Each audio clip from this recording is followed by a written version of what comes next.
여러분 안녕하십니까? 2021 제주 포럼 사회를 맡은 아나운서 최송입니다. 반갑습니다. 지금부터 기후위기와 제26차 기후변화 당사국 총회 세션이 시작되겠습니다. 이번 세션의 좌장을 소개해드리겠습니다. 김상엽 제주연구원 원장님입니다.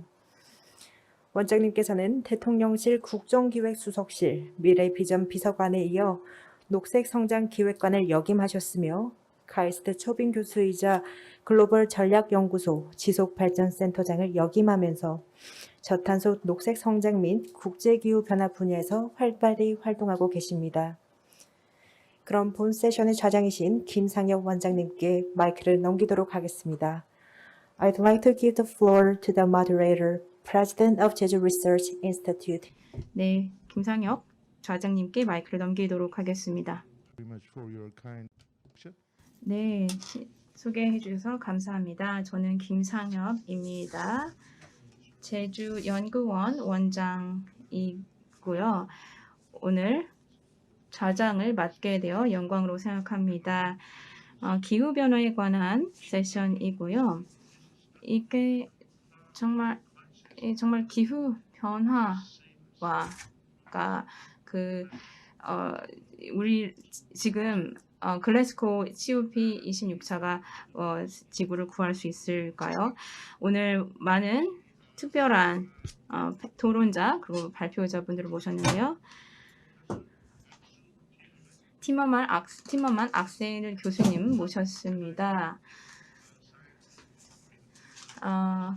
한국 최고의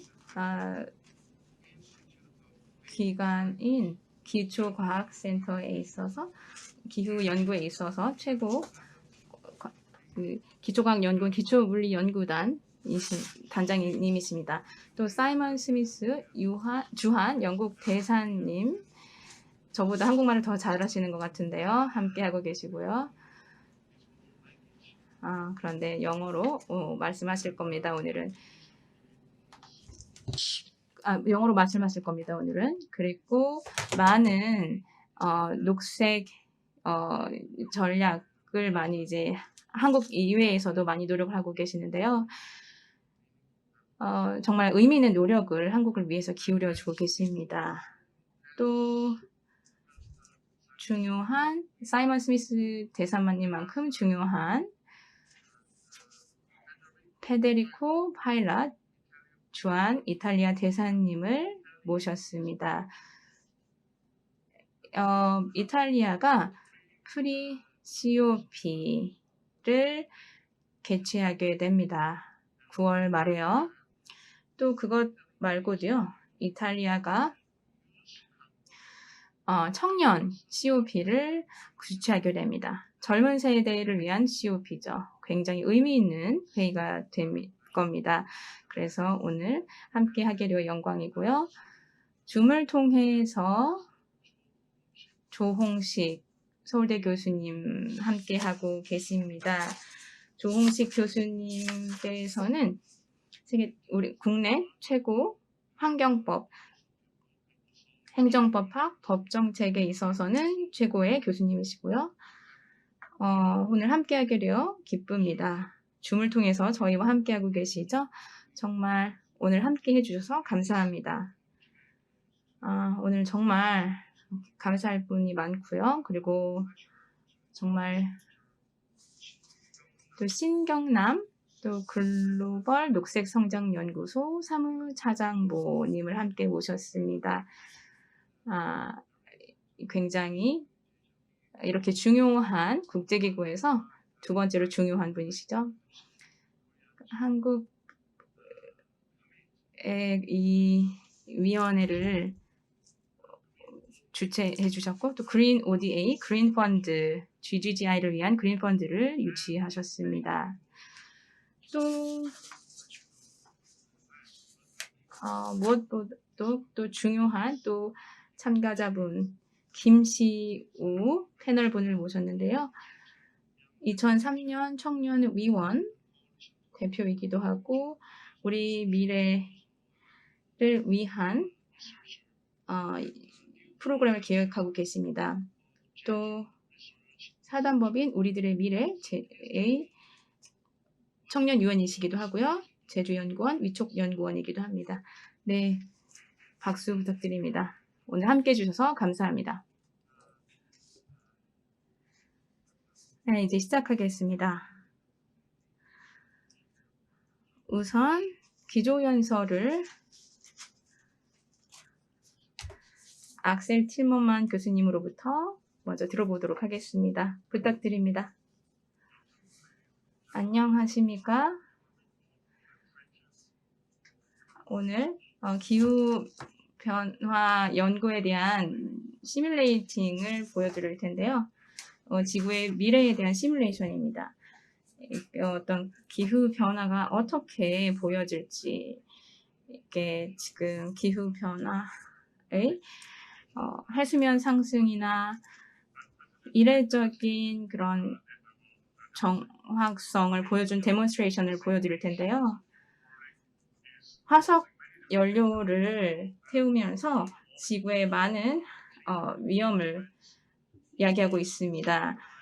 기온난화나 해수면 상승, 그리고 많은 이제 위험들이 있는데요. 주요 위기들이 있습니다. 특히 해양에도 문제가 있죠. 한국 과학 분야 역시 잘 알려져 있습니다. 근데 이게 생물 다양성이 해양에서도 감소하고 있고 식량 공급도 불안해지고 있습니다. 또 다른 문제가 바로 해양 과탄산증인데요. 바닷속 해양에 그 생물학적인 그런 활동을 저해하는 것들이 너무 많이 생긴다는 것입니다. 그리고 화석 연료를 태움으로써 대기 오염이 심화될 수도 있죠. 그러면 단순하게 우리가 미래 기후변화에 대해 알고 있는 모든 것은 또 컴퓨터 모델링을 기반으로 한다라는 단순한 명제부터 시작하겠습니다. 컴퓨터 모델링은 뭐고 기후 모델링은 뭘까요? 일반인들이 조금 오해하는 부분이 기후 그 과학을 어떤 기반으로 하고 어떤 통계를 기반으로 한다라는 생각을 하는데요. 근데 컴퓨터 코드를 기반으로 하는 것입니다. 컴퓨터 코드 100만 개의 컴퓨터 코드를 기반으로 하고 전 세계에 이 컴퓨터 코드를 충분히 운영함으로써 미래가 어떻게 보여질지를 볼 수 있습니다. 이러한 컴퓨터 코드는 뭐가 포함되고 우리가 왜 이 슈퍼 컴퓨팅을 하려고 하는 걸까요? 특히 클라이밋 위기를 우리가 클라이밋 모델을 좀 볼 수 있기 때문입니다. 유체 다이나믹이나 열 역학 이런 것들을 보면서 어떻게 분산이 되는지 분포가 되는지 볼 수 있고 퀀텀믹 역학을 또 볼 수가 있다는 것입니다. 그래서 퀀텀 전기 자기장 역시도 필요한데요. 이러한 공식 역시 굉장히 중요합니다.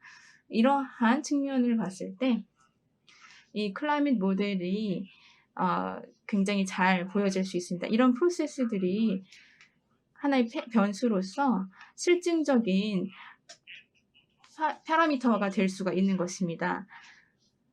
그래서 포싱이 필요하죠. 어떤 이코노믹 어소시에이션에서 어떤 데이터가 필요합니다. 그러니까 기후 변화로 인한 어떤 대응이 특히 일을 할 수 있는지, 기업들이 어떻게 대응할 수 있는지 그런 시나리오들을 보고 이런 모든 것들이 중요합니다. 이 아웃풋이 굉장히 데이터베이스가 굉장히 거대한데요. 그래서 이런 데이터베이스가 어떻게 뭘 포함하는지를 봐야 합니다. 여기를 보면 슈퍼컴퓨터가 있고 우리 센터에 있습니다. 이게 2019년에 최고속 슈퍼컴퓨터입니다. 이게 기후 모델링의 고성능만을 수행하는 그런 컴퓨터죠. 그러면 이런 기후 모델이 무엇을 할 수 있는지 그리고 우리에게 미래의 기후 시스템에 대해서 무엇을 예견할 수 있는지 설명드리도록 하겠습니다. 그러면 이번 슬라이드를 통해서 두 가지 기후 모델에 있어서 말씀드릴 것이 있는데요. 첫 번째로는 고해상도가 필요하다는 것입니다. 예를 들면 이제 열대성 저기압 같은 것들을 정확하게 예측을 해야 미래를 예측할 수 있기 때문입니다. 그래서 1번은 공간 해상도가 개선되어야 한다. 두 번째로는 지구 시스템 요소들을 더 많이 포함해야 한다는 겁니다. 예를 들면은 이제 북극이나 그린랜드의 그 대륙 빙하를 더 고려해야 하는 것이죠. 그래서 생태계에서 식생이나 여러 가지 이제 대륙 빙하 그리고 해양의 순환 이런 것들이 어떻게 작용하는지를 알 수가 있는 것입니다. 이런 것들을 기후 모델을 통해서 파악할 수 있습니다. 지금 이제 영상으로 시각화된 데이터를 보고 계십니다. 이 화면을 보시면 저희가 몇 개월 동안 쌓인 데이터입니다. 슈퍼컴퓨터를 통해서 계산한 것이죠. 도넛 모양의 이제 열대성 저기압이 일본에서 한국으로 옮겨가는 것이 보이시죠? 저희가 컴퓨터 모델 시뮬레이션을 통해서 구현한 것입니다. 그리고 대기 중 CO2 농도를 우리가 측정을 합니다. 그리고 그런 대기 중 CO2 농도가 열대성 저기압에 어떤 영향을 미치는지, 열대성 저기압을 더 강화하는지, 그리고 열대성 저기압이 어느 방향으로 이동하는지를 이제 예측할 수가 있습니다.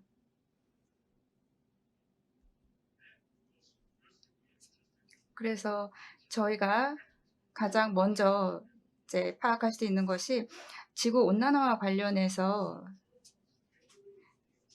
4개월 동안 관찰한 것입니다. 1월부터 이제 8월까지 저희가 고해상도 이 기후 모델링을 활용해서 예측한 것입니다. 한국에서 예측한 것인데요. CO2가 배가 되는 게 보입니다.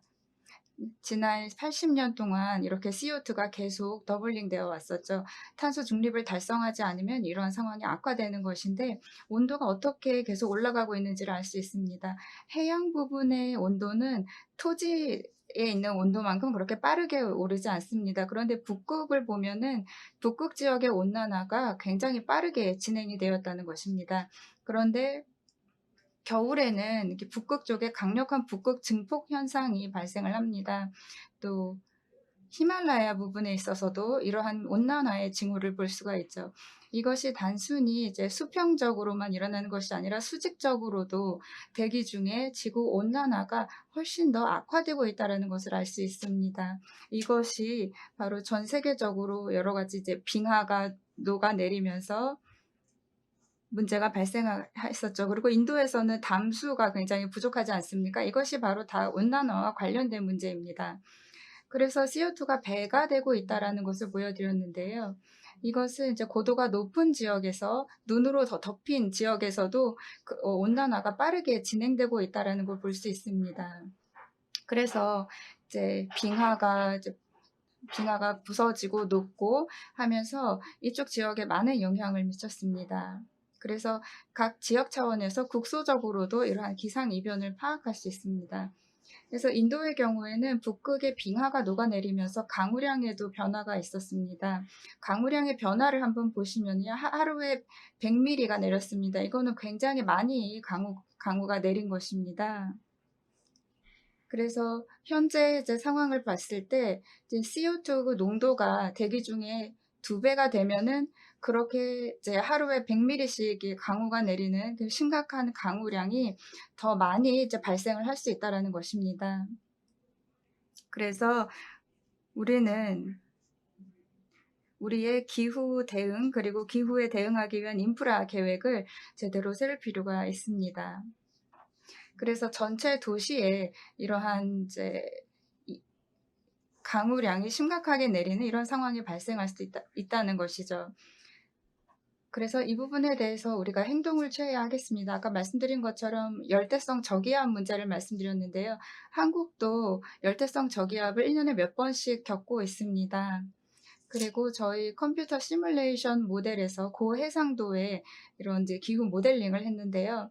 열대성 저기압 카테고리 3의 경우를 보면은 훨씬 더 그 강도가 강해질 것이다라는 걸 알 수 있습니다. 그래서 이 카테고리 3면은 굉장히 강한 등급이거든요.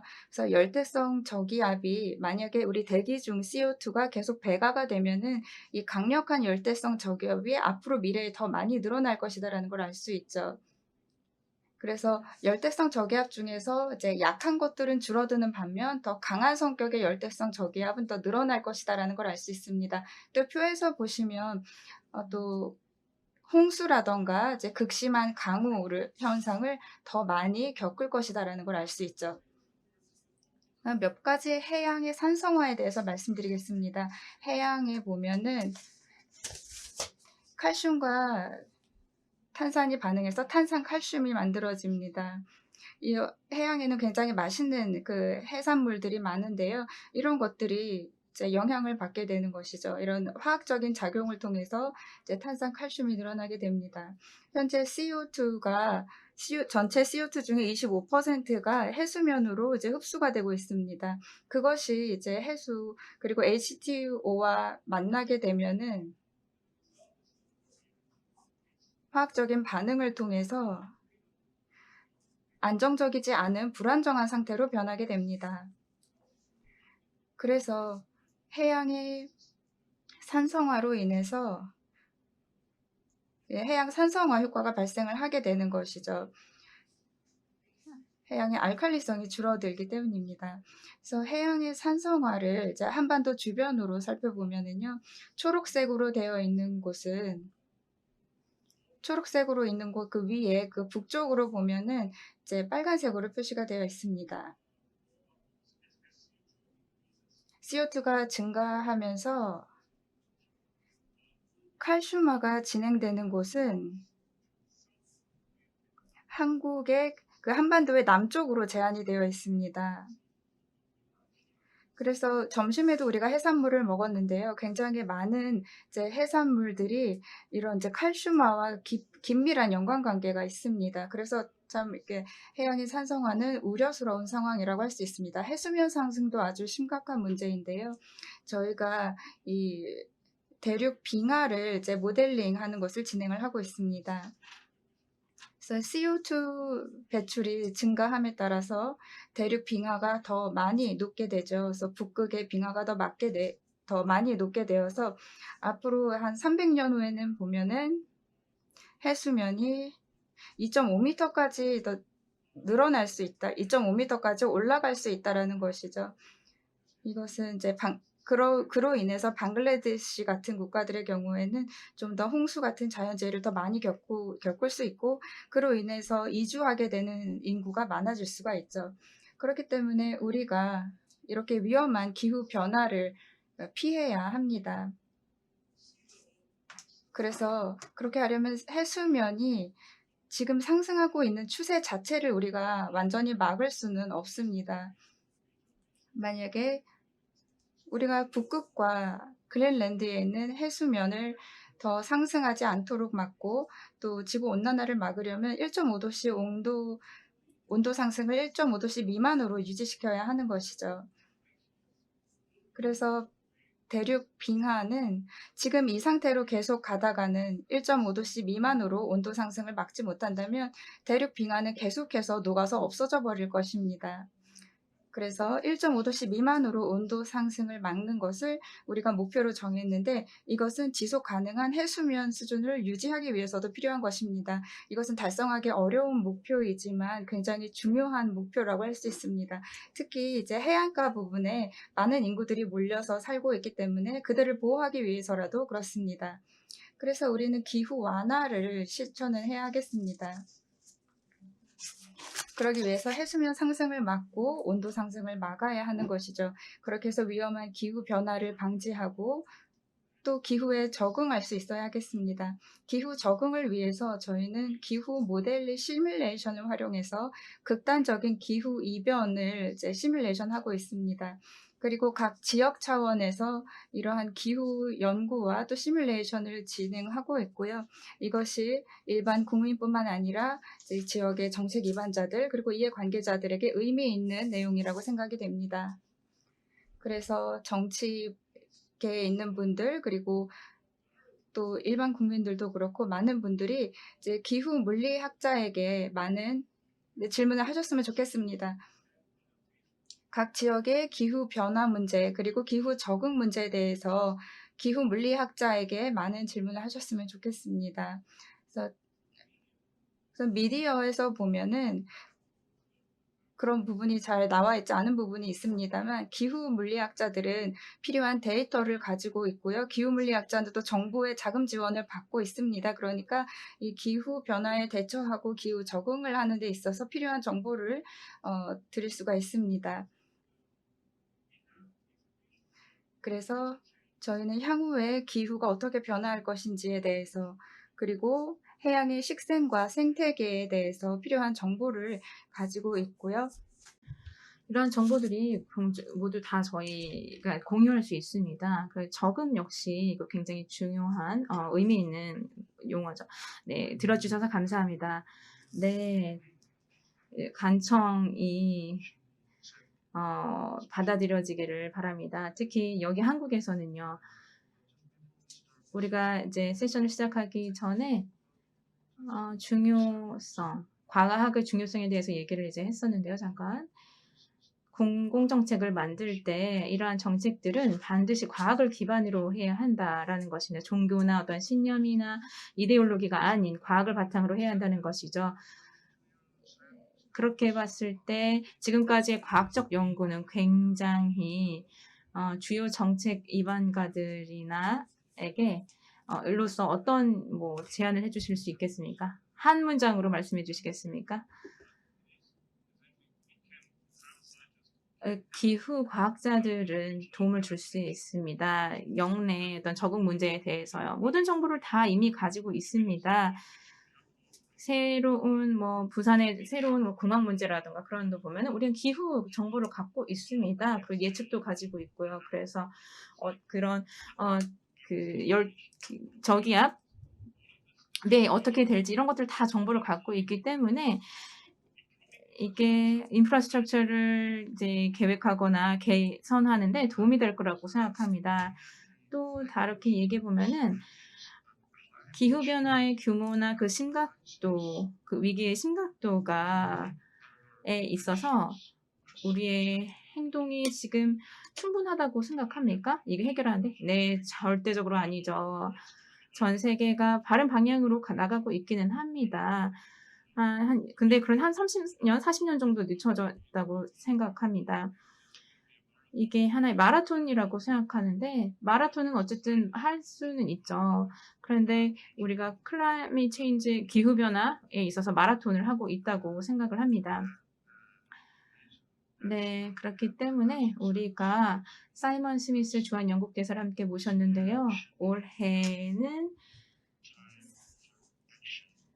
행동의 해가 된다고 생각합니다. 실질적인 행동이요. 오늘 아침에 전 UN 반기문 전 사무총장님과 그리고 올랑드 전 대통령님과 세션이 있었는데요.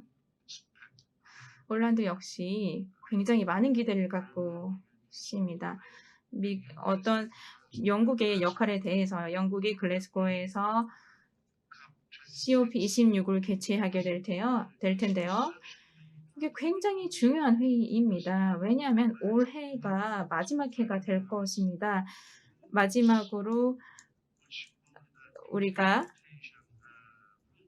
어떤 그 이행 규정, 국제 커뮤니티가 합의한 파리 협상에 대한 최종 해가 될 것이기 때문입니다.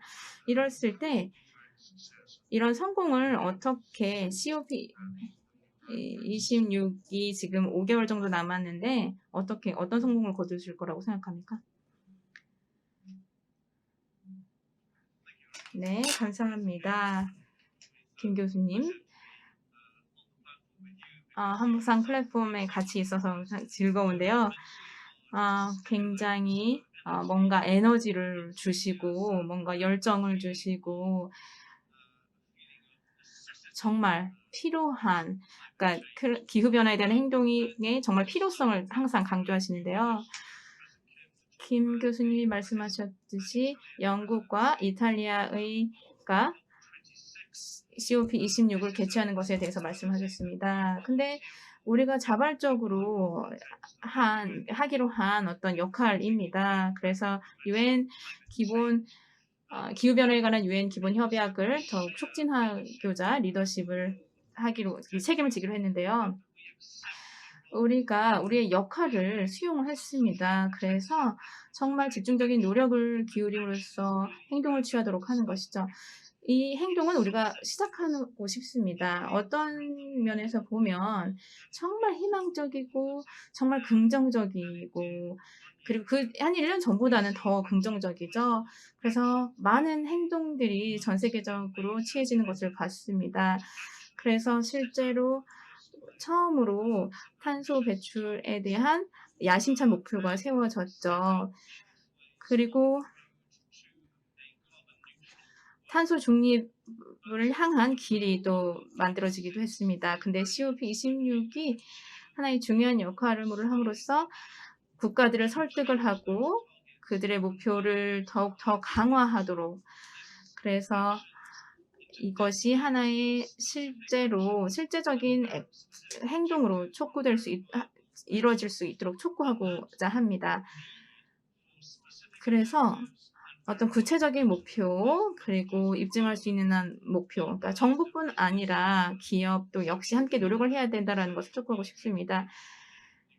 그러니까 탄소 중립만으로는 충분치 않습니다. 더 해야 합니다. 더 어떻게 목표를 달성할지 그리고 목표를 달성했을 할 그 방법은 무엇인지를 생각해 봐야 합니다.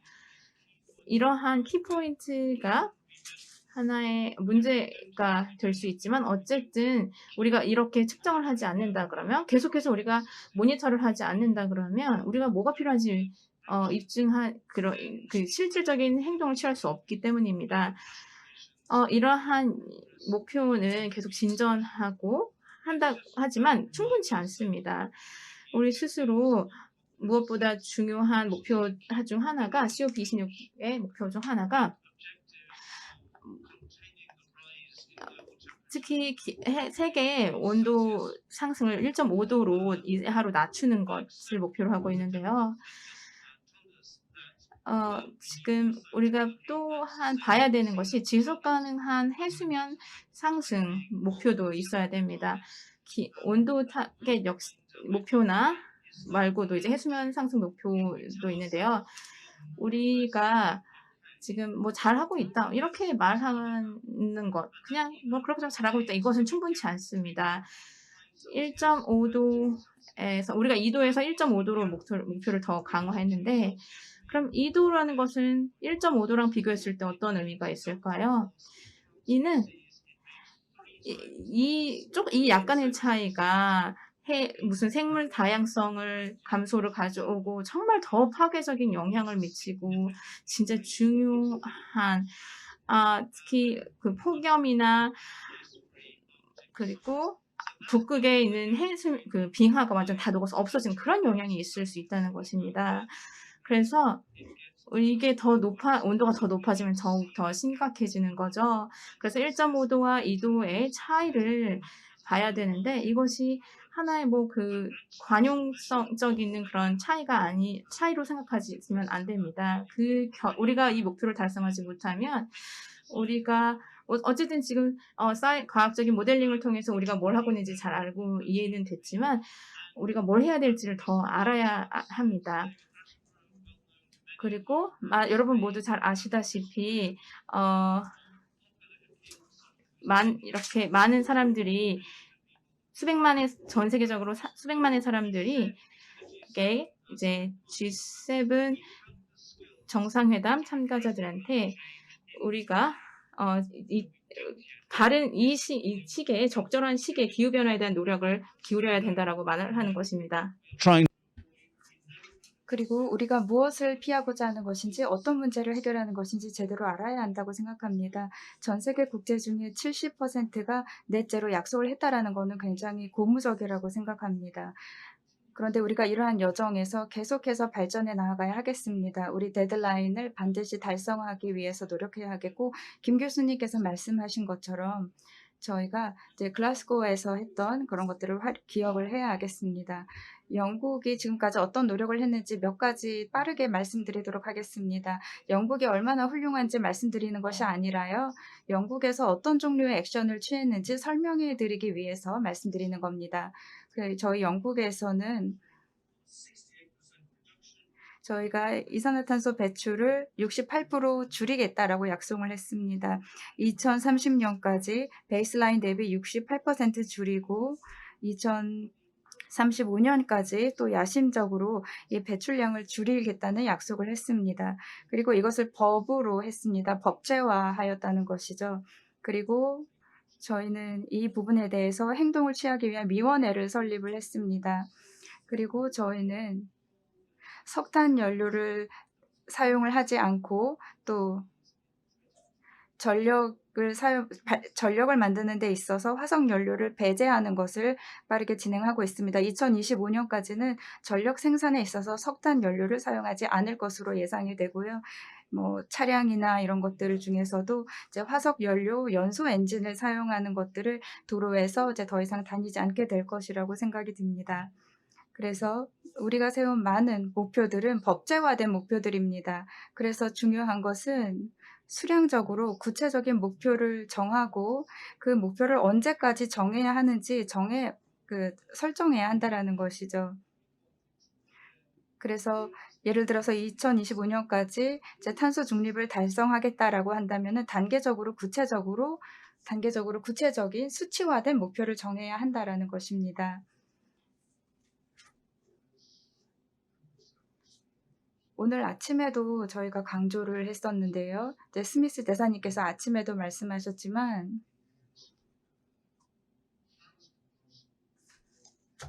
최대한 이제 전 세계적인 이산화탄소 배출을 우리가 줄여야 하고 각 개인의 기후 변화 대응 행동들이 필요하고 이런 기후 행동들을 측정 가능한 방법으로 보고해야 한다라고 하셨습니다. 더 이상 이러한 것들을 거짓으로 보고하거나 하는 그런 관행이 있어서는 안 되겠습니다. 2050년까지 탄소 중립을 달성한다라고 하는 것은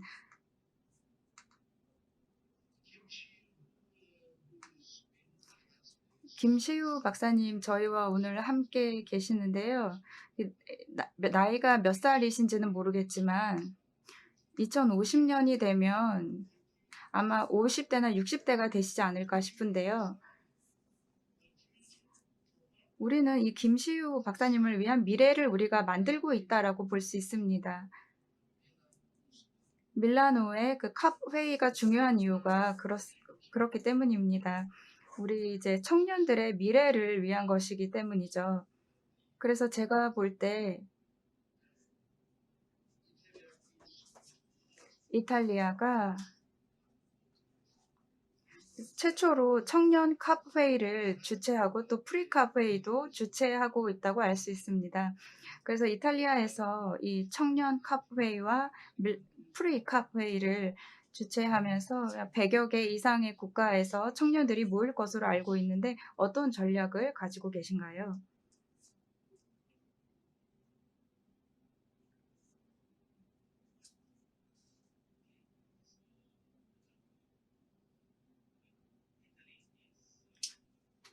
이탈리아는 컵 26차 회의를 공동 주최할 것입니다. 영국과 함께 공동 주최하는 그 이벤트로서 굉장히 중요한 행사입니다. 11월에 글라스고에서 열릴 텐데요. 이탈리아에서는 프리컵 회의와 또 청년 컵 회의를 이제 10월 달에 주최를 하게 됩니다. 그래서 저희 지금 생각으로는 코로나19 감염률 추이를 보아가면서 이것을 온라인으로 할지 아니면 오프라인으로 할지 결정을 하게 될 것 같습니다. 현재 우리는 아주 중요한 국면에 와 있다고 할 수 있습니다. 그리고 각자 서로 다양한 경험을 가지고 있고 다양한 의견이 있을 텐데요. 중요한 것은 김 교수님께서 이미 말씀하신 것처럼 먼저 우선 저를 초청해 주셔서 감사의 말씀을 드리고 싶습니다. 제 세대 같은 경우에는 이 지구에 현재 벌어지고 있는 상황에 대해서 우리가 책임을 져야 한다고 생각을 합니다. 우리가 지구에 대해서 한 행동의 결과, 그 결과를 우리 젊은 세대가 그것을 겪고 있기 때문입니다. 그래서 우리는 더 많은 노력이 필요하고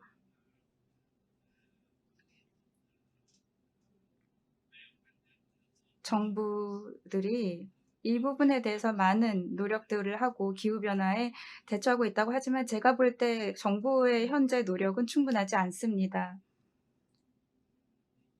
좀 더 많은 노력을 투입해야 하고요. 우리 청년 세대들에게도 좀 더 획기적인 의사 결정을 함께 하고 추진할 수 있도록 해야 합니다.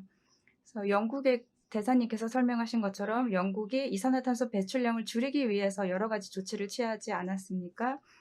그래서 2030년까지 우리가 이산화탄소 배출량을 58% 줄여야 하는데요. 58%만으로는 충분하지 않을 수 있습니다. 아까 영국에서는 목표를 68%라고 말씀하셨죠? 그 정도면 충분할 수 있을 것 같습니다. 이런 목표를 달성하기 위해서는 정부가 특히 청년들의 의견을 수렴하고 여론을 수렴해야 한다라고 생각이 듭니다. 그리고 오늘 우리가 요즘에 어떤 조치와 정책을 취하는 것인지 국민들에게도 상기시켜 주어야 한다라고 생각을 합니다. 기후 변화가 우리 청년들에게 많은 영향을 미칠 것입니다. 그래서 저희는 전 세계, 한국을 포함해서 전 세계인들이 저희 밀라노에서 열리는 그 기후 관련 그 컵 회의에 참석을 했으면 좋겠습니다. 그렇게 해서 저희에게 여러 의견을 제안해 주셨으면 좋겠습니다. 그래서 컵 26차 회의의 성공을 위해서 협력이 있었으면 좋겠고요. 단순히 우리가 소망을 적어서 발표하는 것이 아니라 행동이 있어야 합니다. 그러한 것들을 행동으로 실천에 옮기는 것이 중요하고요. 그래서 컵 26차 회의에서 나온 선언문을 실제 실천에 옮기는 것이 중요할 것이라 생각이 듭니다. 저희가 특히 우려스러운 점이 있습니다. 현재 이탈리아에서는 굉장히 많은 변화와 전환을 겪고 있습니다. 이제 현재 산호초들의 경우는 과거에 비해서 많이 사라지지 않았습니까? 그래서 굉장히 많은 변화가 해양에서도 진행이 되고 있는데요. 기후 변화도 굉장히 중요합니다. 근데 기후 변화와 다른 여러 가지 이슈들이 연계되어 있습니다. 기후 변화는 우리 현재 환경을 더 잘 보존하는 것과도 긴밀한 연관이 있고요. 폐기물을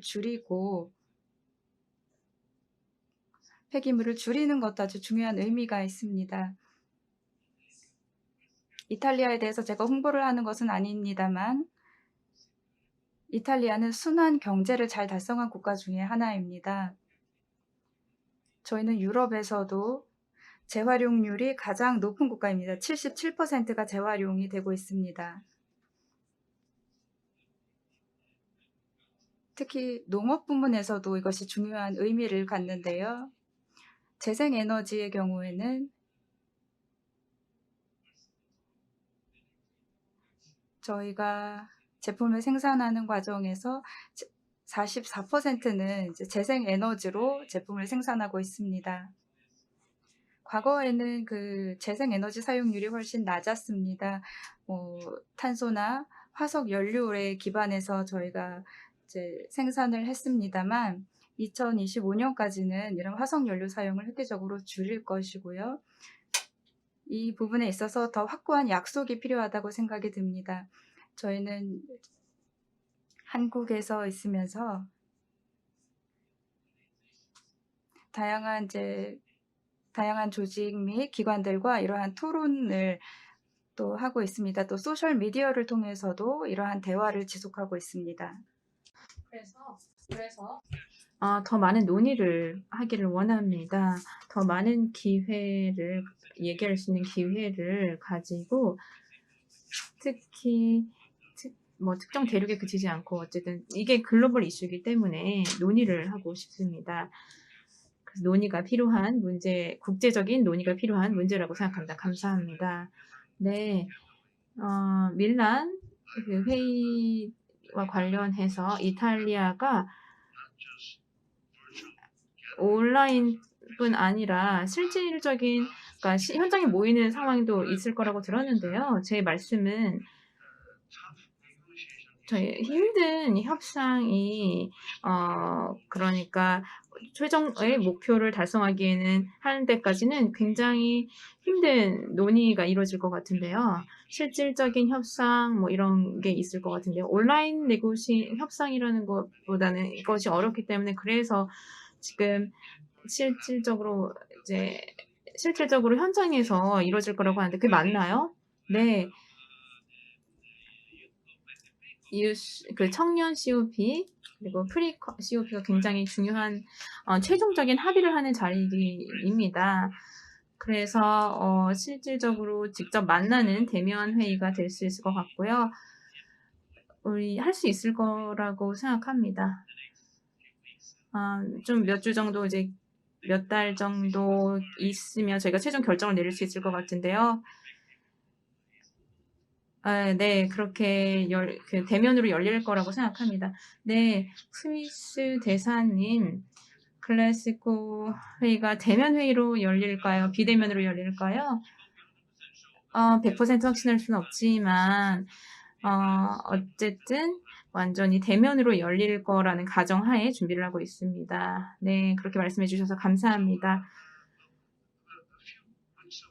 몇 주 전에 한국이 P4G를 개최했습니다. 녹색 성장 정상회담 파트너 회담이었는데요. 새로운 약속, 그래서 추가적인 ODA, 그린펀드, GGGI에 대한 그린펀드에 대한 약속이 있었는데요. 말씀드렸듯이 신경남 사무차장님께서 굉장히 중요한 역할을 하고 있습니다. GGGI가 상징적으로 굉장히 신생 기구인데요. 그 역할이 뭘까요? 그러니까 우리가 달성해야 하는 목표에 있어서 기후 행동에 있어서 어떤 역할을 하고 있을까요? 네, 감사합니다. 김 원장님 감사하고요. 그리고 GGGI에 있어서는 굉장히 좋은 기회라고 생각합니다. 기후변화는 하나의 전 세계적인 문제로서 이 전 세계적인 띵크탱크, GGGI는 띵크탱크입니다. 지금 문재인 대통령이 이제 약속을 했고 우리가 지금 녹색 성장과 기후 변화 프로젝트 대응 프로젝트를 시작을 했습니다.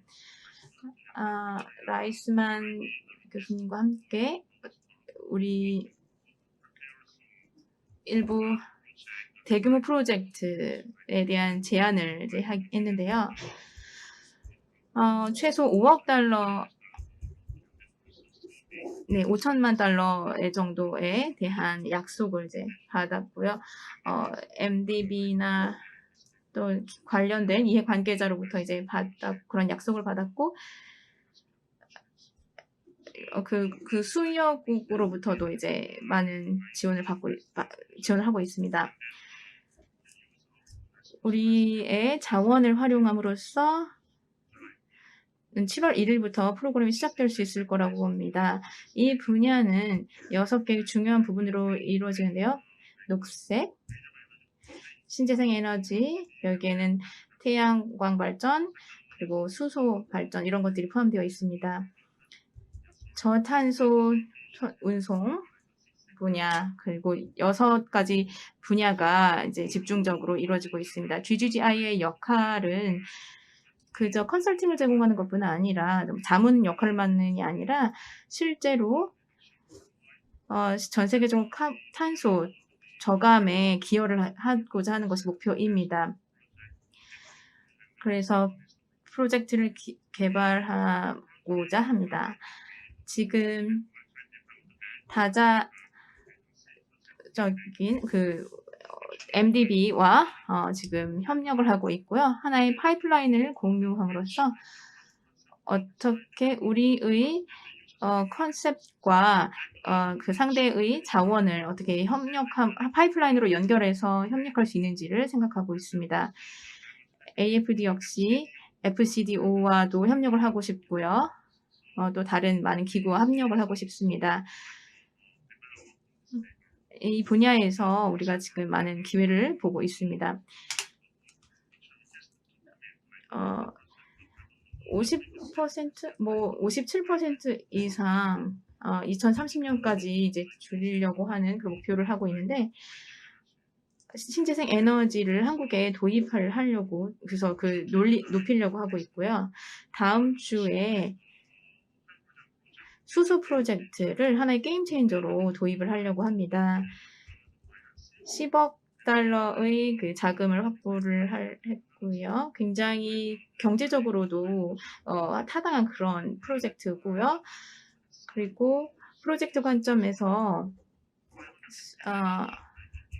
500메가와트가 공장 에너지로 지열 에너지로 사용이 될 수 있습니다. 그래서 실제로 이러한 스터디를 다음 주부터 하려고 하고 있습니다.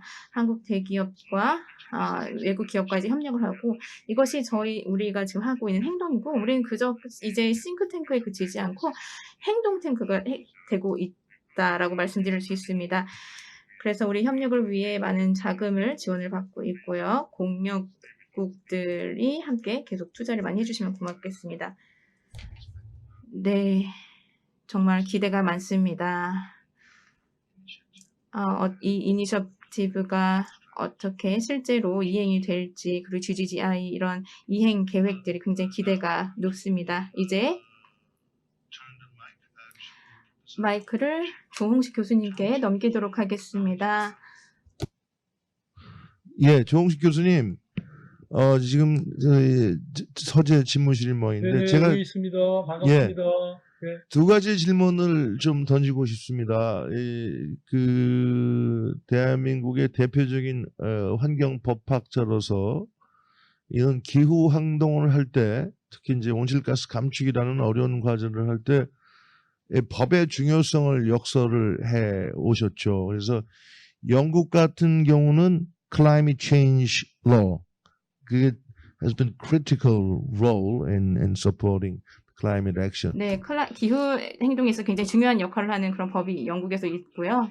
집합하는 한국의 법적 제도적인 노력은 어떤 것들이 있고 앞으로 어떻게 더 정비되셔야 하는지를 먼저 좀 여쭙고 싶습니다.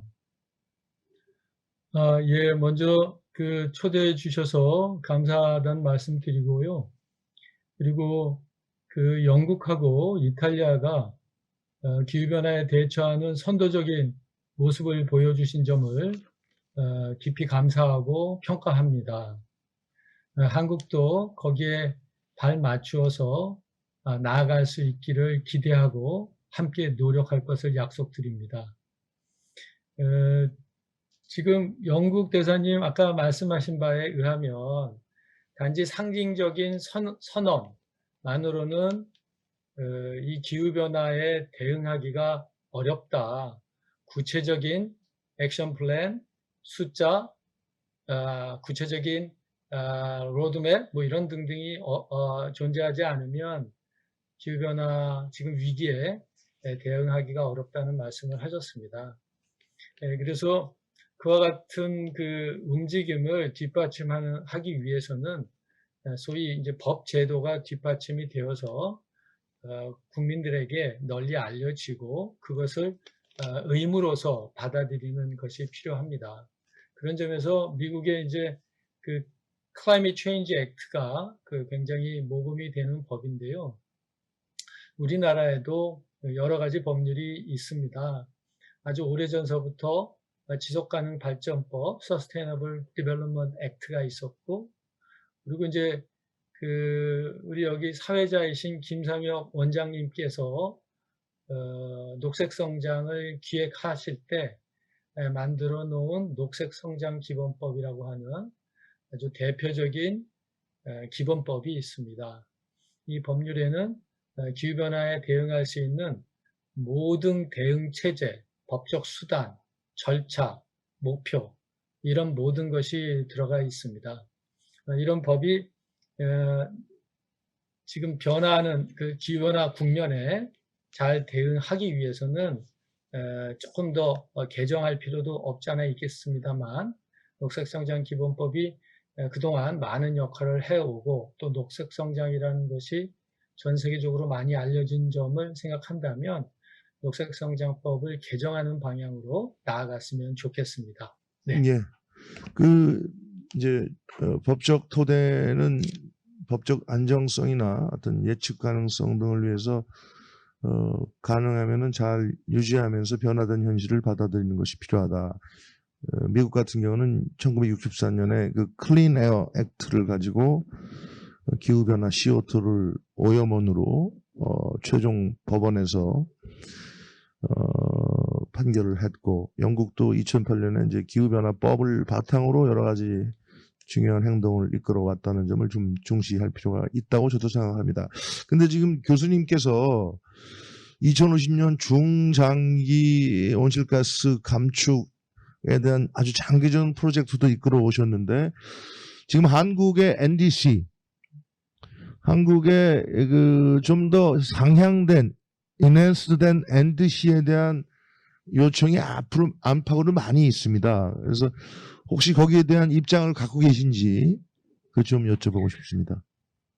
네, 대한민국이 제출한 NDC는 전 세계적으로 볼 때에는 특히 선진국의 움직임에 비춰 볼 때에는 우리의 성장된 커진 국력에 비추어 볼 때 솔직히 말씀드려서 부끄러운 면이 있습니다. 따라서 이 NDC를 대한민국의 국제적 위상에 걸맞게 말하자면 상향된 목표를 제시할 필요가 있겠죠. 대통령께서도 지난번 미국 방문에서 그 NDC를 상향해서 더 나아진 상향된 목표를 제시할 것을 약속을 하신 것으로 알고 있습니다. 그래서 지금 그 탄소중립위원회에서 카본 뉴트럴리티 커미티에서 그 일을 하고 있습니다. 열심히 작업을 하고 있고 저도 그 위원 중에 한 명인데요. 지금 아주 말하자면 최선을 다해서 우리 국내 상황을 헤아리고 또 국제사회에 내놓아도 부끄럽지 않을 그럴 목표를 제시하기 위해서 애쓰고 있다는 점 말씀드립니다. Ambassador Smith, you have 스미스 대사님, 조 교수님께서 말씀하신 부분에 대해서 첨언하시겠습니까? 잘 아시는 바와 같이 독일의 연방헌법재판소가 이 독일의 기후보호법 Climate Protection Law가 이 기성세대가 다음 세대에 대해서 부담을 부당하게 전가하고 있다. 지금 세대가 좀 더 확실한 온실가스 감축을 해야 된다. 등등의 논리로 위헌 판결을 냈습니다. 그러니까 기성세대가 어떻게 보면 미래 세대에게 폐를 끼치고 있다. 그런 판결이라고 할 수 있는데 이것은 우리 그 법학자로서 어떻게 좀 생각을 하시는지요? 예, 아주 독일 헌법재판소에서 내린 판결은 아주 의미 있는 판결입니다. 물론 유럽의 다른 나라에서도 비슷한 판결을 내렸습니다만은 법률 선진국이라고 할 수 있는 독일에서 그것도 아주 유력한 역할을 하고 있는 헌법재판소가 내린 판결이라는 의미에서 독일법으로부터 영향을 받고 있는 나라들에게 큰 영향을 끼치리라고 생각이 됩니다. 그래서 이 판결을 조금 소개하고 싶습니다. 우리 대사님들은 잘 아실지 모르지만 또 다른 분들은 그렇지 않을 수도 있어서 잠깐 말씀드리면 금년 3월에 이 판결이 선고가 됐고요. 장장 127쪽에 달하는 긴 판결문입니다. 독일 헌법에 기초해서 그러니까 베이직 로, 그룬트 게제츠라고 하는 독일 헌법에 기초해서 그 기후변화 문제를 다루었는데 여러 가지 그 결정 사항 중에 몇 가지를 소개하면 클라이밋 체인지라고 하는 것이 그러니까 법적 사실로서 정말 발생하고 있는 것이다. 그러니까 클라이밋 체인지가 허구가 아니라는 사실을 먼저 확인했고요. 그리고 따라서 입법부는 행동을 해야 된다. 이것에 대응하기 위해서 행동해야 된다라는 것을 얘기하고 있고, 그리고 기후변화로부터 보호받을 그럴 자격, 이것이 인권이라고 얘기를 했고, 또 클라이밋 프로텍션이 그러니까 기후변화에 대응하기 위해서 정부가 그 조치를 취해야 하는 것이 소송으로서 다툴 수 있는 문제다라고 얘기를 했습니다. 또 따라서 독일 의회는 지금 그 여러 과학 집단에서 내놓는 그 과학적 연구 결과에 터잡아서 그 정합적이고 과학적인 그런 대응 방침을 설정을 해야 된다는 것을 말씀을 하고 있고요. 그리고 그와 같은 관점에서 볼 때 현재의 독일의 그 기후변화법이 거기에 미치지 못한다. 그래서 위헌이다. 라는 판결을 내렸습니다. 그리고 이 판결을 내릴 때 재판관 전부가 unanimously, 그러니까 전원 합의로 이 결정을 내렸다는 점도 눈여겨볼 만합니다. 이런 판결은 제가 생각하기에는 다른 나라에도 영향을 미칠 것이라고 생각을 합니다. 김상엽 원장님께서도 언급하셨지만 미국의 판결 중에도 CO2가 에어 폴루턴트라고 하는 것을 선언한 판결이 있었죠. 예. 하지만 미국의 대법원 판결은 그 헌법상 환경권이 소송으로 실현할 수 있는 구체적 효력은 없다. 그러니까 self-executing effect가 없다고 얘기를 했었습니다. 그런 미국의 판결이 있었고요. 그런 상황 속에서 이제 독일이 말하자면 법률 선진국으로서 이런 판결을 내렸다는 것은 큰 의미가 있고 아마도 미국 대법원도 영향을 받지 않을까라고 추측해 봅니다. 네. 감사합니다.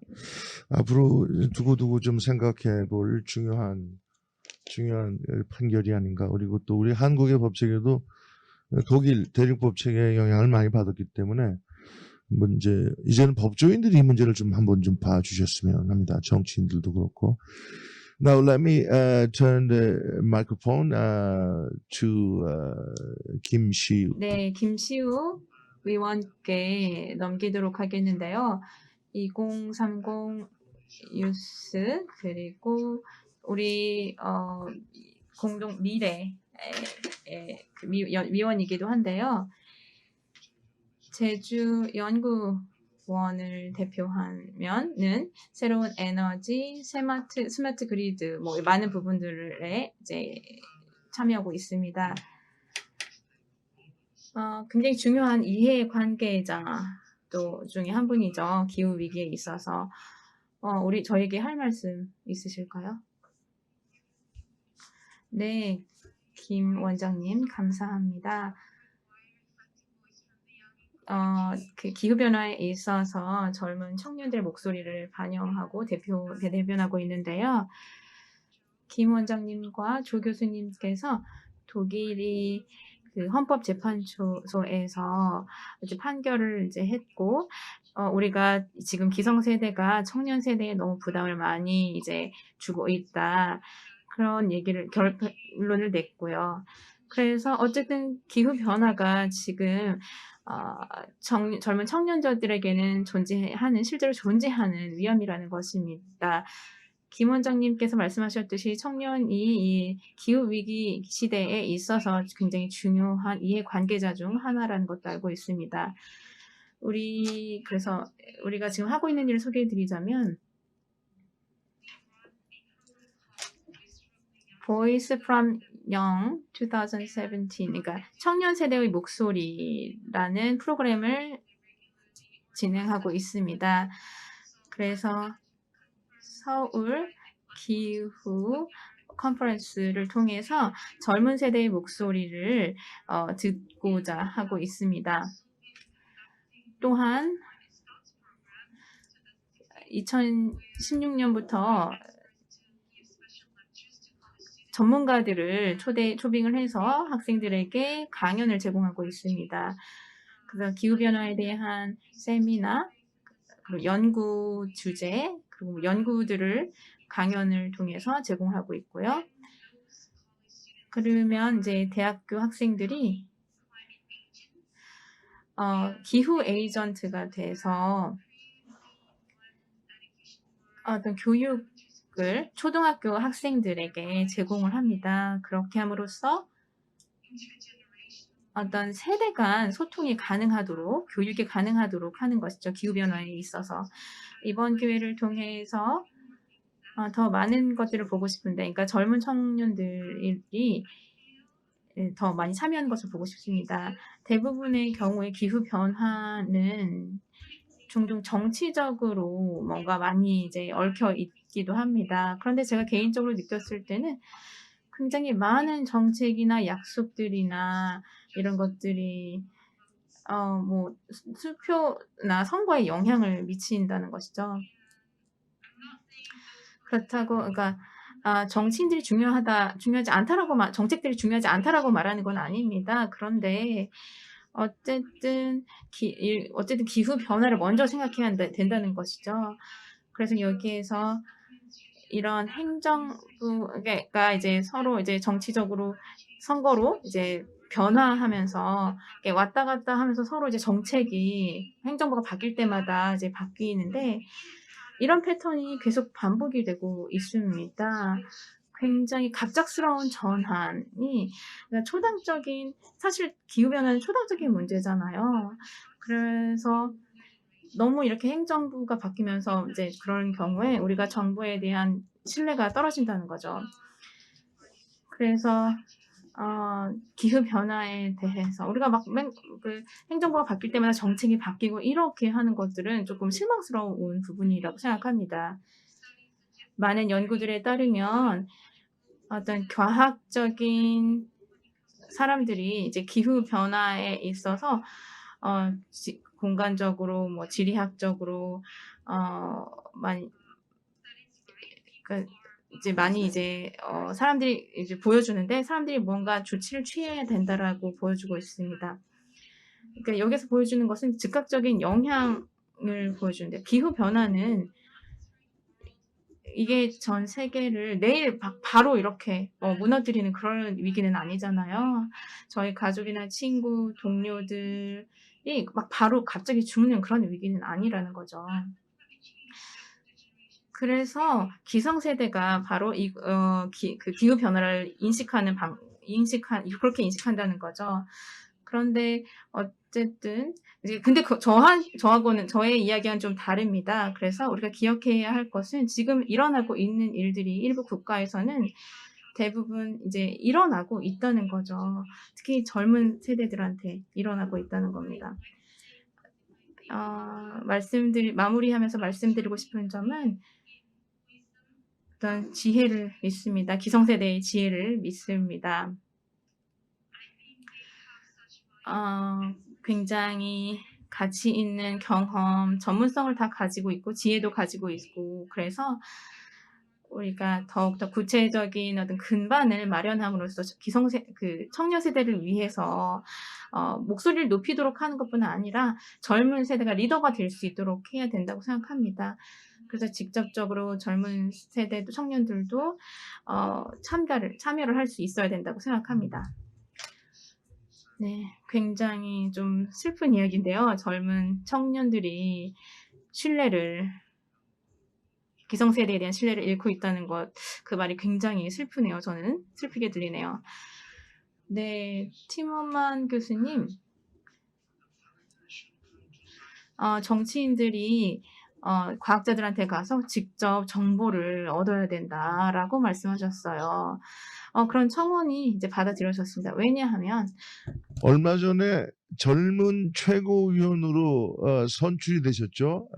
어느 정당에 김용태 최고위원이 오로지 이 기후변화, 당사국 총회와 이러한 것들에 대해서 좀 더 직접 알고 싶어서 이 자리에 함께 와 계십니다. 마이크로 좀 준비가 혹시 돼 있나요?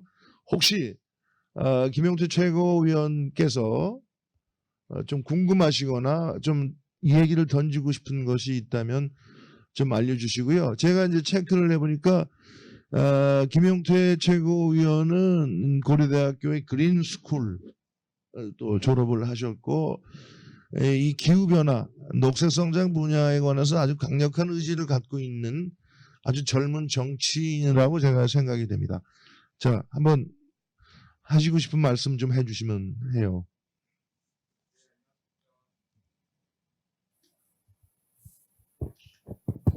네, 안녕하십니까. 국민의힘 최고위원 김용태입니다. 인사드리겠습니다.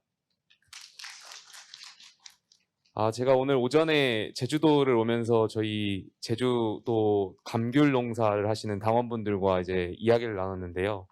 그분들 말씀이 제주도는 이제 감귤이 많이 나오는 지역 중에 하나인데 남쪽에 있습니다, 한국에.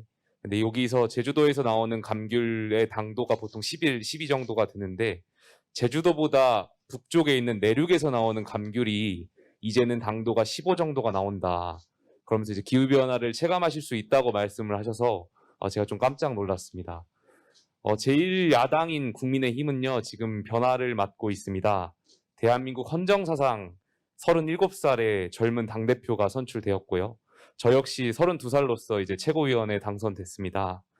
저는 전당대회 과정에서 저희 당이 2008년에 이명박 정권에서 말씀하셨던 녹색 성장을 저희 당의 새로운 또 비전으로 계속 이어나가야 된다고 말씀드렸고, 기후변화라는 것이 이제 국가 안보 차원에서 저희 보수정당인 제1야당이 적극적으로 이제 해결해 나가야 된다고 말씀드렸습니다.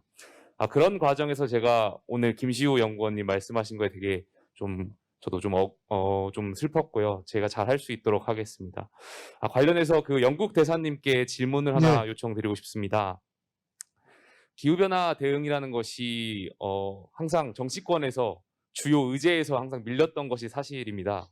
왜냐하면 국민 여러분들께서는 지금 당장 먹고 사는 문제, 예를 들면 코로나19에 대해서 대응하는 문제에 더 관심을 갖다 보니까 기후변화 문제가 정치권에서 표로 연결되지가 않는다는 이유만으로 정치인들에게 좀 많은 의제 설정에서 밀렸던 것이 사실입니다. 그럼에도 불구하고 저는 2030이 5060 세대가 됐을 때 굉장히 큰 인류의 생존을 위협할 문제가 기후변화인 것을 깨닫고 있어서 말씀드리고 있는데요. 아까 말씀하신 것처럼 영국은 2030년 68%라는 온실가스 감축 목표를 굉장히 높은 목표를 설정한 것을 알고 있습니다. 이것을 법제화하는 과정에서 영국 국민들의 어떤 반대가 없었는지와 혹은 그런 반대를 어떻게 설득해서 주요 의제로 삼았는지를 좀 한번 여쭤보고 싶습니다. Very good and difficult question. 네, 정말 좋은데 좀 어려운 질문이네요. 어느 정도는 영국에서는 조금 행운이었던 게 좀 성공적인 지속된 어떤 기후 변화에 대한 정책을 계속해서 이제 대중들에게 보여줬습니다. 거의 3, 40년 동안 remember a time 3, 40년 동안 이 공무원으로 일하면서 저희 국민들 대다수가 아주 심각하게 이런 정부의 정책, 특히 환경 정책에 대해서 심각하게 반대한 적은 별로 없었습니다. 그래서 지금까지 빠른 발전이 이루어졌다고 생각하고 운이 좋다고 생각을 합니다. 그런데 제가 객관적으로 보자면은 이 환경법을 도입하고 발전을 이루기까지 시간이 오래 걸렸다고 할 수 있습니다만 말씀드린 것처럼 2008년에 기후변화법이 도입이 되었는데요. 저희는 이러한 타겟을 정말로 진지하게 우리 국민들에게 설명하고 국민들이 이 기후변화 타겟을 진지하게 받아들일 수 있도록 노력을 했습니다. 그래서 점진적으로 노력을 했던 것이죠. 시민들 중에는 이 목표에 대해서 좀 마음이 편하지 않은 불편한 그런 시민들도 있었을 것입니다. 그렇지만 저희는 이제 앞으로 2030 그리고 2035년을 기준으로 해서 타겟을 설정하는 과정에서 정치인들의 입장에서는 만약에 지금 다음 선거가 4년이 남았다 또는 좀 더 짧은 시간이 남았다라고 한다면은 그래서 저희 영국에서는 국민들에게 이러한 이슈 기후변화에 대해서 진지한 타겟이라는 것을 알리고 저희가 점진적으로 이런 것들을 알리기 위해서 많은 노력을 해왔습니다. 그래서 정치인들 입장에서 당연히 선거가 얼마 남지 않은 상황에서 시민들이 반대할 수도 있는 법안을 도입하는 데 문제가 있을 수도 있습니다만 영국에서는 국민들이 아주 심각하게 이러한 환경 법안에 대해서 반대한 적이 없었다는 측면에서 운이 좋았다고 생각을 하고요. 청년들이 또 강하게 이 환경에 대해서 어필할 필요가 있다고 생각을 합니다. 앞으로 30년에서 40년 이후에 청년들의 미래가 심각한 영향을 받을 것이기 때문이죠. 그렇게 이 어필을 하는 과정에서는 과학적인 근거를 활용할 필요가 있습니다. 만약에 지금 행동을 취하지 않으면 과학적으로 근거를 들어서 앞으로 어떤 결과가 있을 것인지 설명하고 어필을 해야 하는 것이죠. 그래서 저희는 전문가들과 함께 협력해서 이러한 정책을 주창하고 옹호하도록 하고 있습니다. 단순히 이렇게 기후변화가 일어나고 미래 세대에 영향을 미칠 것이다라고 추측만 하는 것이 아니라 객관적으로 이런 이러한 심각한 위기와 재앙이 실제 발생할 수 있다라는 것을 과학적으로 설명하는 것이죠. 네, 감사합니다. 지금 시간이 굉장히 부족한 상황이네요. 5분 정도 남았는데요. 말씀하신 것처럼 현재 필요한 것은 초당파적인 생각입니다.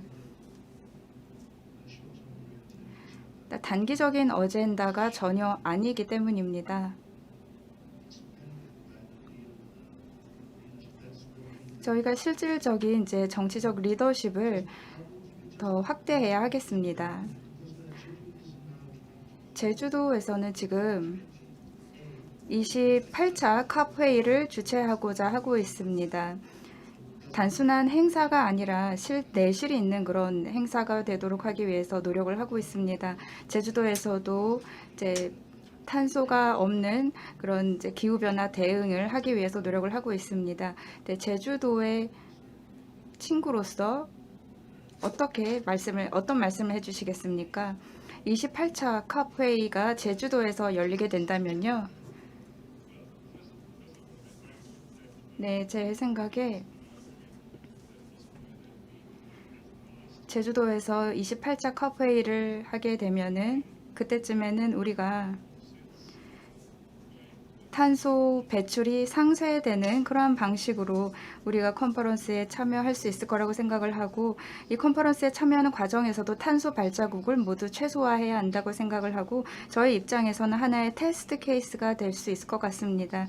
그래서 일반 국민들에게 이런 탄소 발자국을 줄이는 과정을 실질적으로 보여주는 계기가 될 수 있을 거라고 보고요.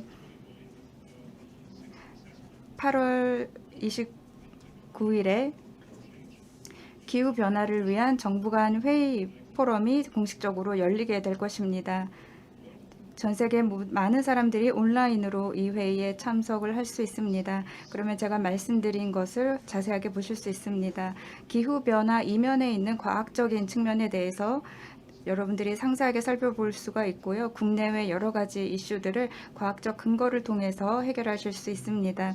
기후 변화에 대한 적응도 굉장히 중요하죠. 기후 변화 완화뿐만이 아니라 기후 변화 대응 조치들을 통해서 우리가 일반 국민들이 이 문제에 대응할 수 있도록 하는 것도 중요합니다. 네, 사이먼 대사님. 네, 제주도 사람들에게 인사말 하시겠습니다. 네네네, 이해해 주셔서 감사합니다. 빨리 하겠습니다. 제주는 반드시 목표를 세워야 합니다. 예를 들어서 그 이해관계자를 참여시킨다. 뭐 정부만이 아닌 뭐 이런, 그리고 사회 청년들, 커뮤니티, 비즈니스, 그 업계 이런 것들을 다 이제 참여시킨다라는 목표를 세워야 합니다. 이거는 윤리의 문제가 아닙니다. 그렇지만 이거에 굉장히 필요한 노력입니다. 그리고 개발에 대한 노력도 필요하죠. 네, 감사합니다. 네. 누구신지 얘기 잠깐 해주시고요. 짧게 부탁드립니다. 저는 저기 녹색불교연구소의 유정기라고 합니다. 네. 제가 우리 신선생님께 아주 제가 좀 참을 수 없는 질문이 네. 궁금한 질문이 있어서 지금 얘가 우리가 평화와 번영에 대한 포럼인데 네. 한국은 일단 남북 문제라고 하는 게 굉장히 중요한 네. 앞으로 향후 10년 안에 하여튼 굉장히 좀 한국 사회를 결정할 만한 중요한 내용이라고 보여지는데 기후 문제도 마찬가지지 네. 않습니까? 그럼 이 두 가지가 남북 문제와 결합된 형태의 기후 문제를 해결하기 위한 무슨 어떤 그랜드 디자인이라든가 비전 같은 게 있는지 한번 좀 여쭤보고 싶습니다. 자, 신경남 박사님 답변 혹시 하실 수 있겠는지요? 사실은 그런 플랜들이 많이 있습니다만 오늘 주제하고는 뭐 혹시 답변하실 예. 남북 문제와 기후 문제를 어떻게 함께 볼 수 있겠느냐 이런 질문인데 한국말로 아니요. 한국말로 하셔도 될 것 같습니다. 글쎄요. 사실 그 남북 문제와 관련돼가 저희가 사실상 많은 것을 좀 연구를 해왔어요. 예를 든다면 이제 레드 플러스 같은 것도 있고, 북한 같은 경우는 이제 에너지가 사실 큰 문제가 되고 있거든요. 그래서 사실상 이제 일종의 에너지 악순환이 되는 거죠. 그러니까 이중에 말하면 충분한 그 어떤 에너지가 없으니까 산림을 그냥 황폐화시키는 과정에서 레드 플러스 이슈가 생기는 것이고, 또 그것이 결국은 이제 그 단순한 문제지만 넥사스를 보시면 아시겠지만 이게 나무가 줄어드니까 또 물이 줄어가지고 홍수 생기고 어쩔 때에는 상당히 많은 피해를 끼치고 또 농림 어떤 그 에그리컬처럴 프로덕트도 아주 그 프로덕티브가 떨어지게 돼 있어요. 그러다 보니까 일전에 가장 흔한 개발도상국에서 일어나는 넥사스 모델에 문제점이 발생하고 있습니다. 북한에서. 근데 이제 제 생각에는 그렇습니다. 이건 뭐 저도 사실상 약간 폴리티컬 이슈이기 때문에 자세히 설명 못 드리겠지만 제 생각에는 언젠가 기회가 된다면 우리가 이제 가장 중요한 것은 역시 넥사스 문제거든요. 네. 아프리카 국가들이든 아시아 국가들, 모슬람 국가들한테는 가장 그냥 절실한 문제점이 식량과 물과 에너지인데 그걸 북한도 우리가 충분히 어떤 그런 고려를 통해서 해야 된다는 생각이 듭니다. 감사합니다. 이거는 사실은 아주 큰 세션으로 따로 해야 될 만큼 중요하고 큰 의제라서 여기서 끊도록 하고요. 지금 이제 제가 맨 마지막에 여쭤본 건 제주는 정말 최선을 다하고 있다고 생각합니다. 카본 프리에 이어서 그것도 실제로 실천으로 보여주고 있죠. 저 재생에너지, 전기 자동차 압도적으로 전국 1위고요. 지자체의 온실가스 감축량이 사실상 가장 의미 있게 이루어지고 있습니다. 아직 갈 길은 멀지만 거기에다가 또 최근에는 쓰레기 걱정 없는 제주까지 해서 이런 노력들이 중요하고요. 단순히 행사를 치르기 위해서 캅20을 유치하려는 것이 아니고, 그리고 그걸 유치하려면 일단 국가 대항전에서 결정이 나야 됩니다. 내년은 아마 이집트가 유치하게 될 것 같고 2023년에는 한국과 어떤 국가 간에 이제 이게 있을 겁니다. 서로 잘하려고 그러는 건 좋은 일이죠. 그리고 한국이 결정되면 그 중에서는 어느 도시가 할 것인가 미리미리 카본 프리, 웨이스트 프리 그런 도시를 미리미리 준비하는 하나의 촉매제로서 이런 것들을 노력을 하고 있다. 이렇게 이해해 주시면 제일 좋을 것 같습니다. So I thank you. 네, 감사드립니다. 이렇게 정말 너무 감사하다는 말씀을 어떻게 드려야 될지 모르겠네요. 정말 감사하고 함께 해주셔서 감사합니다. 네, 다시 한번 무대 위 좌장, 발표자, 토론자께 큰 박수 부탁드립니다. 네, 잠시 휴식 시간을 갖고 5시 10분부터는 동아시아 재단에서 주관하는 미중 공급망 경쟁과 동아시아의 선택, 기회와 도전 세션이 시작되겠습니다. 잠시 후에 뵙겠습니다.